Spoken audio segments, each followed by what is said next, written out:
everybody, my name is Sarah, aka the Yarnarchist on Ravelry and Instagram. This is the Yarnarchist video podcast coming at you from Winnipeg, Manitoba, Canada on October 11th, 2019. This is a video podcast about the fiber arts, predominantly focusing on knitting, and today is kind of chilly where I'm at. There's currently a blizzard happening, unfortunately. Although I kind of do like the snow. I like winter. It's just kind of early. I like the fall more than winter, so it's a little sad when it comes so soon. But whatever. What can you do? So because it's chilly, I'm wearing my my e-shell or X-shell. How it's pronounced, I guess, e-shell. At least that's what Google says. Yeah, it's my first colorwork sweater that I knit last year. There's the sleeves. The sleeves are a little short. It's a little snug. I didn't get gauge. I thought because it's a superwash yarn that if it was a little off gauge, that it would stretch, and it has a little bit. I haven't washed it yet, so it will stretch a little more, I imagine, as I continue to wear it. I didn't get a chance to wear it a lot last year because, actually no, it was this year I finished it in the spring. So now that it's winter here, I'll get the chance to wear it more, and it'll probably stretch a little bit, so it'll be a little more comfortable. Yeah, but I love it. It was my first major colorwork project. I did knit a few toques or beanies to practice colorwork before, and I ended up using just one hand for both colors, like switching back and forth, because my tension was really weird with using opposite hands.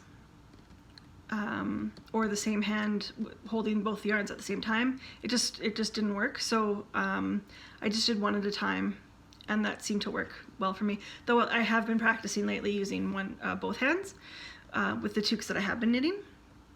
So hopefully for my next project I'll be able to do two-handed colorwork. It'll go a lot faster. Yeah. Anyway, so that's what I'm wearing. I was going to show you, because I brought up last episode, a couple sweaters that my mom knit for me, and I found them actually, and I'm going to show them to you just because they're so amazing. I love them. I'll show you I'll show you this one first. This is, she knit this for me in the early 2000s or late 90s. It's a cropped hoodie with a star on it. It's got 3/4 length sleeves. It's got the hood, V-neck. It's amazing. I never wear it because I really don't like the yarn, and it just makes me look like a big puffball. It just doesn't. It's not very flattering at all. This yarn. So yeah, but it's a super amazing sweater, and I'm really glad to have it because it's great. The second sweater that I found that my mom made me, she made it for me when I was in grade 5, and it is the most remarkable sweater in existence, I think. It's a dinosaur wearing glasses.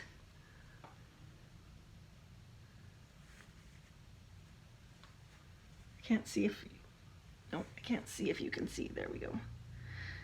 And it's got these little spiky bits that go up the sweater onto the sleeve.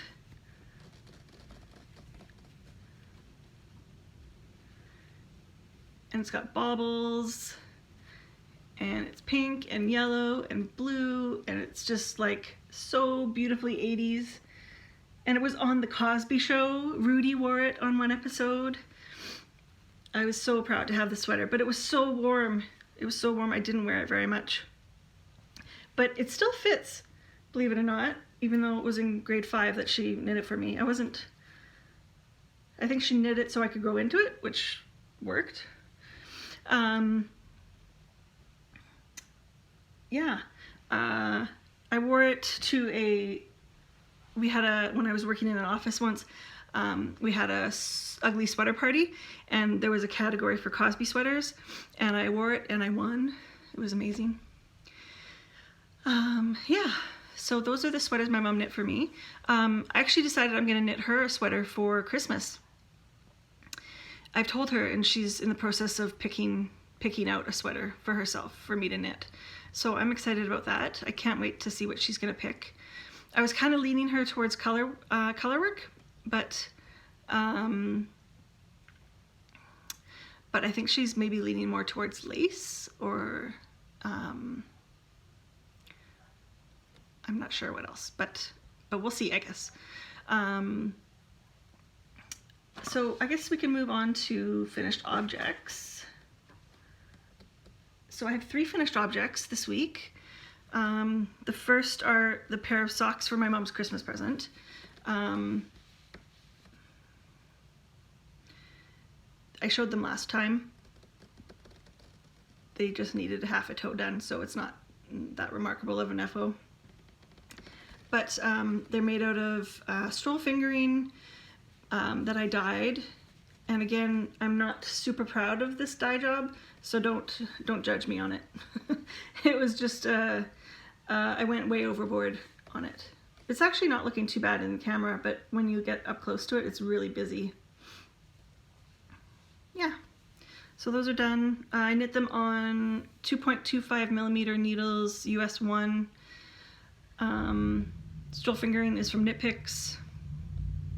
You can buy like 20 packs of bare yarn for a good deal there, and that's what I do. Like on Black Friday, I get a bunch of yarn that way on sale.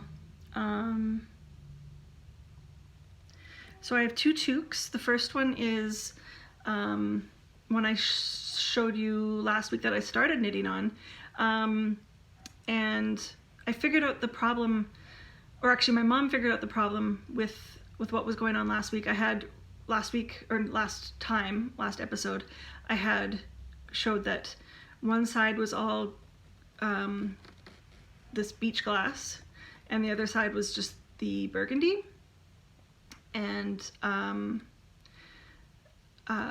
what was happening was I was keeping my purling yarn in front the entire time, when what I should have done was bring it back and forth every single stitch. So that's what I did, and that's how I fixed it.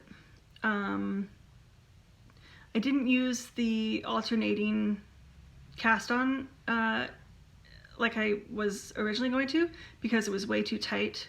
I couldn't figure out a way to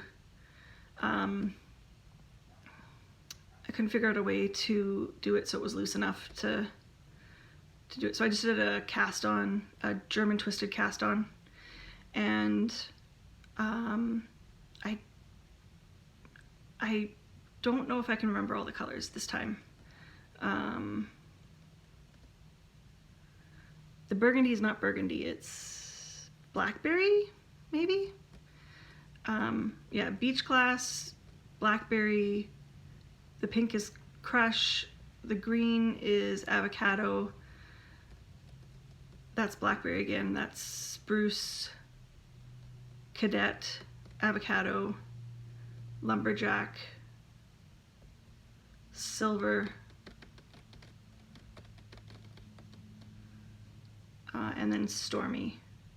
And then the tassel is spruce. Yeah, I'm really into this tassel. I think it looks really good. Anyway, it's a donation for a shelter that has a free store. I still have to weave in the ends, so I guess it's not a completely finished object, but it's close enough. But it's got a lot of ends to weave in, which I'm probably going to do on Thanksgiving. It's Canadian Thanksgiving coming up on Monday, and I'm going to my parents' house for dinner with my family, and there'll be a lot of sitting around and chatting, so I'll just do some mindless weaving in ends while we do that. Got a little hole there.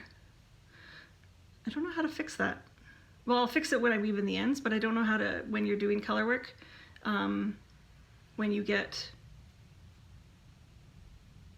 holes like that, I don't really know what to do about it.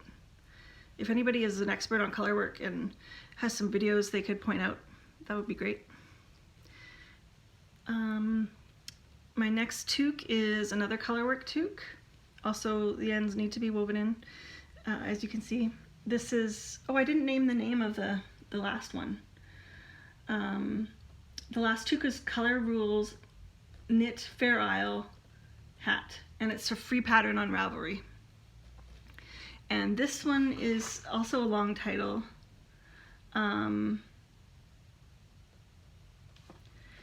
Pattens, sorry, sorry for looking away. Pattens Shetland Chunky Fair Isle Ice Cap, in brackets, to knit. I knitted on size 9 for the ribbing and 10 for the rest of the toque. The yarn, like the other toque that I was mentioning, is Chunky Knit Picks Wool of the Andes. This color blue is Yonder, the brown is Chocolate, and I think it's being discontinued, at least some of the colors are, so you might want to, sorry for holding it in front of my face, you might want to check it out while you can. I think they're on sale still. Yeah, what else can I say about it? Oh, it was US 910, 5.5 millimeters and 6 millimeters in metric. Other finished objects. No, that's it. That's it for finished objects. Whips. I have 2 whips currently on the go. One is socks that I don't think I had started yet. Oh, it's in my dragon bag that's covered in cat hair again. Even though I try and get the cat hair off every time, it doesn't really work. So yeah, I started these socks.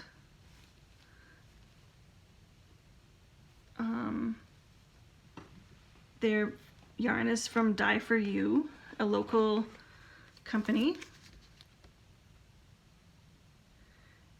local to Winnipeg, and it's the Let It Snow colorway. Oh, it's backwards, I think.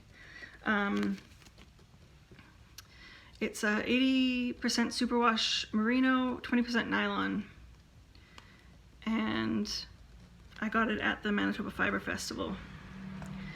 And these are my October socks. And I started the heel. I started using the OMG heel and kind of reverted to my normal heel flap or heel turn without reading the instructions, just thinking I was doing it right, and I wasn't. So I have to think back and read the instructions better, or read the instructions completely is what I have to do. Like read them, just read them, because I just went off memory when I shouldn't have. Yeah, this is an amazing yarn. Like, it gives you stitch definition like you wouldn't believe. I'm in love with it. It's really nice yarn. I thought the Stroll Fingering was a nice sock yarn, but this is something else entirely. Yeah. And I'm doing the heel in a contrast white with Stroll Fingering. Yeah. So that's that. And I'm gonna get a sip of water, excuse me.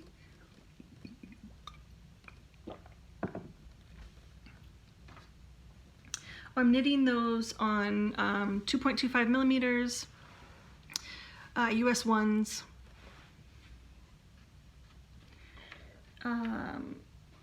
My last work in progress that I've put any work on this past week is my Stonecutter sweater by Michelle Wong.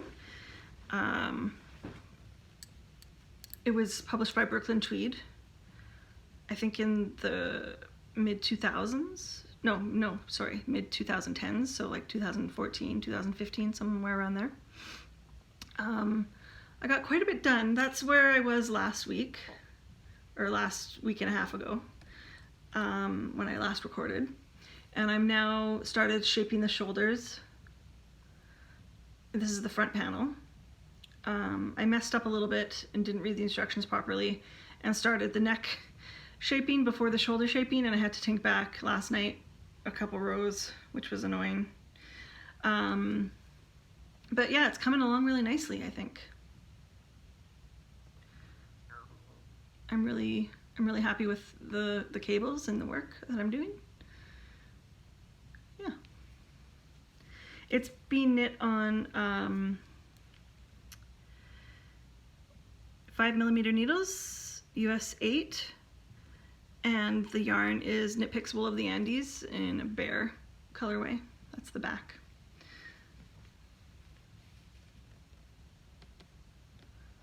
Yeah, I think I'll be done before the end of the make-along that I'm participating in. It's the BIPOC Mal 2019. That's the hashtag for it. It's a Mal designed to highlight makers, designers who are BIPOC, Black, Indigenous, or people of color. And yeah, if you take a look at the hashtag, you can see lots of amazing patterns and work that people are doing. So I highly recommend checking that out.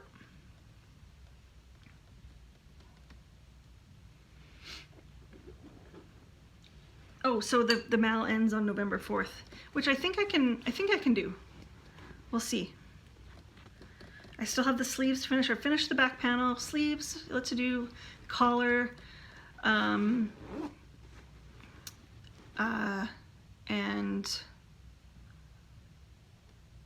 piecing it together, obviously. Yeah. So I'm distracted because I'm sitting right in front of the window and there's people outside and I'm just can't help my eye being drawn to them. Anyway, so the stone cutter is living in the bag that my mom made for me, or a bag my mom made for me. Good sweater size bag. Love it.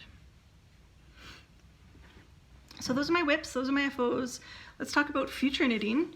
I just found out that a friend is having a baby, so I'm gonna be knitting them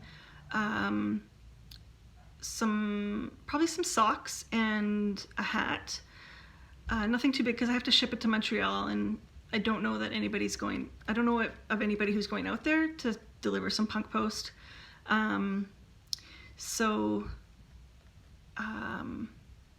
Yeah, it's probably just gonna go through Canada Post, so it needs to be light.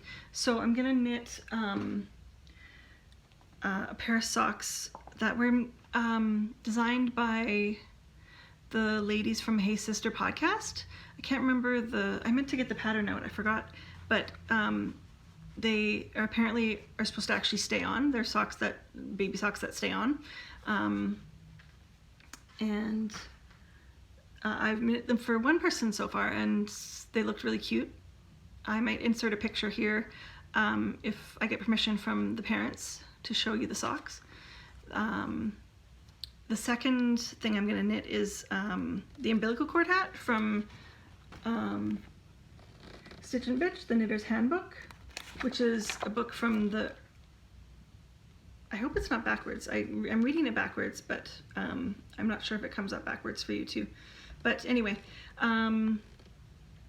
it's by Debbie Stoller, and this is a book that helped me learn to knit. And this hat is actually one of the first things I ever knit. It might even been the first thing I ever knit. I also knit this blanket on this side here. It's what made me want to start knitting.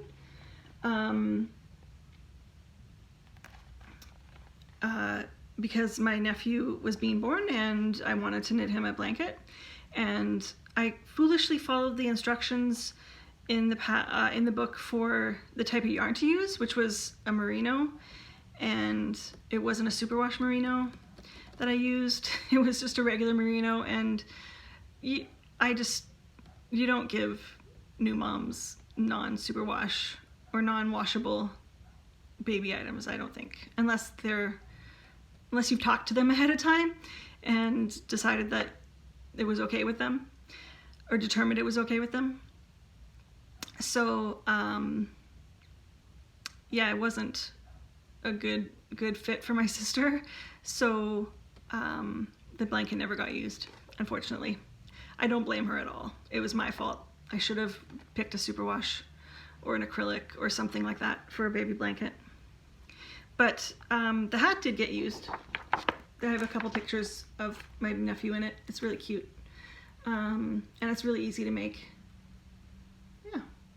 I just have to go get some yarn or check my stash and see what I have for acrylic. I mostly have like black acrylic that I swapped in like do you guys have Buns Trading Zone where you live? I don't know if it's just a Canadian thing or just a local thing, or if it's throughout North America or Europe.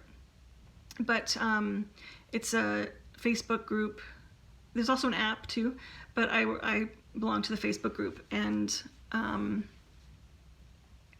you just trade things with your neighbors, basically. You put up, you're searching for something, or you've got something to trade and what you're looking for, and people respond or they don't if they don't have it. And I think someone posted that they had a bunch of yarn and were looking for, I can't remember what they were looking for, but I ended up trading a huge bag of like garbage bag size amount of acrylic yarn for a couple bars of handmade soap that I had made.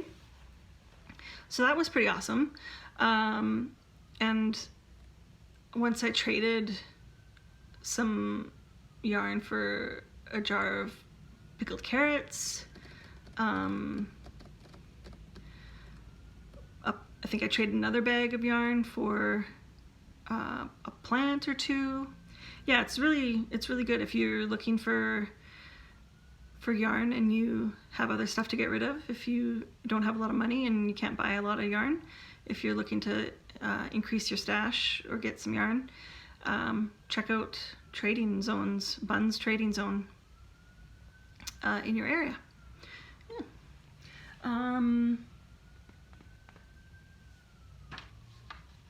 So that's pretty much all I have in terms of knitting content.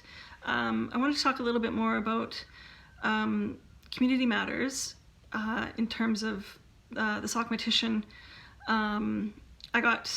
I kind of raised the ire of the Sockmatician Brigade last episode, mostly because I didn't watch his video, and I'm still not going to watch his video, even though I was criticized for not watching it. Two reasons. One, he monetized the video, and I don't want to give him any of my money. Not that I'm handing him money over, but my time is money, so I'm not doing that. And two, the first thing that I saw was the title of the video. It said my truth, or this is the truth, or something, and that basically is a way for him to indicate that everyone else is lying and he's the only one who has the truth. And I think that's bullshit.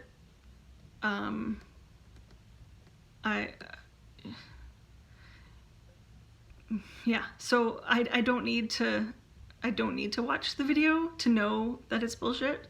Yeah, so I'm not watching the video. It's doesn't have an apology. He's indicated that he's the only one who knows the truth or has the truth, and everyone else is lying. So I don't have time for that. I also learned that the day I recorded, I learned that there was another woman who he verbally attacked. I don't know her last name. Her first name is Marie, pardon me. And her sister is a designer named Anne Livingstone. And it was published on her blog, the incident that happened with him. And it sounded like she was really concerned for him. And he just took what she said and like blew it out of proportion and called her a hater and like went after her. So it was kept quiet by the knitters and Knitting and Craft Guild. I'm not sure the Knitting and Craft Guild of what, if it's of England, of a certain region in England, but yeah, so he's just not a safe person to be around. It doesn't seem, especially if you want to talk to him about his issues.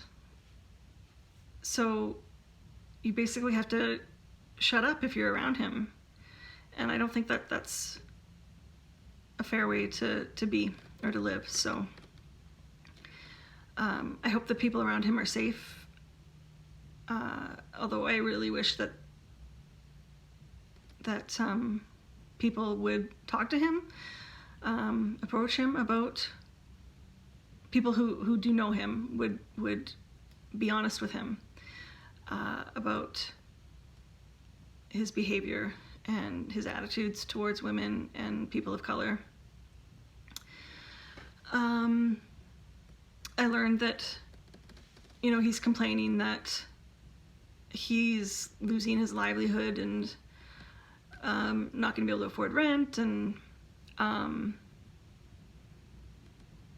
but has received over £6,000 on Ko-fi or coffee, and that's coming from knitters of the community, and it blows my mind that people are willing to give this guy money because he decided to say a racist or tone policing poem, publish a tone policing poem on his Instagram, and then attack 2 women. It just boggles my mind completely. I don't understand it. Yeah. So his livelihood is not at risk. He's got a day job. This is just his side hustle, this knitting stuff, and if he's getting thousands and thousands of pounds from people who want to support him, I don't understand what he's complaining about. He's got gigs lined up. He's got bookings, like, yeah. Anyway, enough with that. So, personal stuff. What have I been up to? Well, I've been watching the China Open, the tennis championship in China. It's on really late at night though, so I've been staying up kind of late to watch that. The hockey season has started too, so I've started watching Jets games, Winnipeg Jets games, and I'm actually going to be going on Tuesday to a game. I'm really excited about that. Going to be babysitting on Sunday for my sister and brother-in-law. They've got a game to go to on Sunday. What else have I been doing? I went to the dentist for the first time in like 8 years. Yeah, that's the thing. In Canada, we have healthcare coverage, but we don't have dental coverage, which is really annoying. And I was self-employed for like 6-7 years, so I didn't have money to go to the dentist, or the time for that matter. And I didn't have any problems with my teeth, and I brush and floss regularly, so it wasn't a big deal. But I did have a chipped tooth, and I wanted to get it fixed, and so I went in and got it fixed recently, which now feels really funny and awkward in my mouth, and I keep tonguing it, and it's bizarre, but it'll go away. It'll be fine.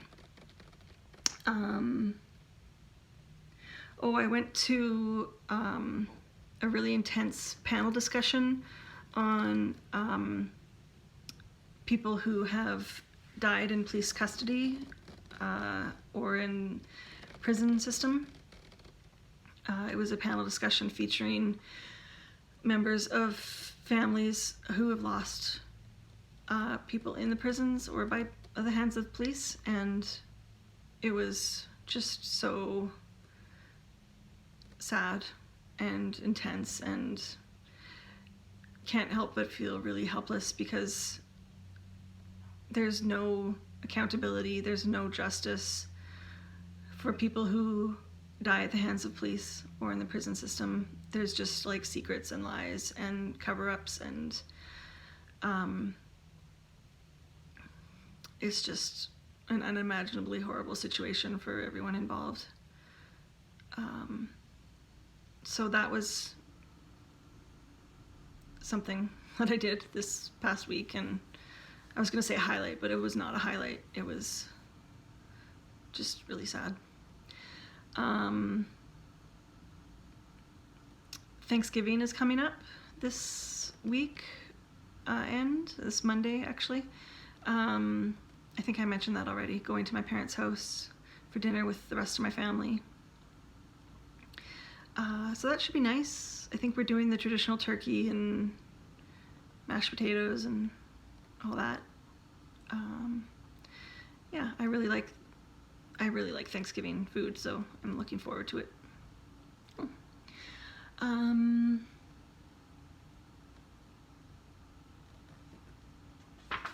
Yeah, that's pretty much it for what I've been up to. I still haven't gone to see the Ai Weiwei exhibit, and now that it's a blizzard out here and the ground is covered in snow, I probably won't go see it until the spring. But I'll be sure to show you pictures when I do. And I think it's called Bicycles Everywhere, or yeah, something like that. Anyway, it's amazing. Maybe I'll put up a picture if I figure out how to do that. Not that one I've taken, but one that's just exists. Yeah, so that's it. I hope this is under half an hour. I can't see because I have a notification. Oh, it is just 32 minutes and 53 seconds. So I'm gonna say goodbye and say thank you for tuning in to this episode. I hope that you liked it, and if you do, if you could press the like button and subscribe. And if you didn't like it, press the dislike button. It's fine too. It's all engagement, and it's fine with me if you don't like it and you want to express your views. Yeah, leave a comment about what you thought of this, what you'd like to see, what you don't want to see. Yeah, thanks. Talk to you later. Bye.